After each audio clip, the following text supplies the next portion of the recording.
ariko njya gufungwa nafunzwe n'ubwa mbere ngiye mu rukundo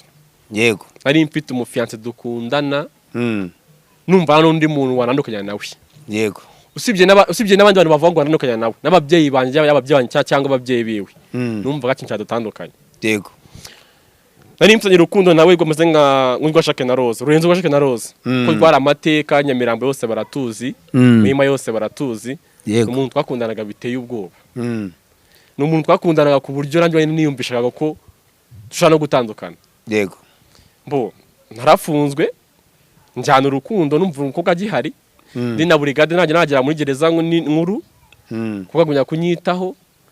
kanzanira ibyo kurya kaza kansuza umeze ute ngavuga ati uyu niwe mugore wanjye wahazaza yego ndafungwa ndetse nkwa n'uburoko numva umukobwa agihari ariko aho nsohokeye naraje turakomezanya yego gusa sinzi ukuntu abakobwa hari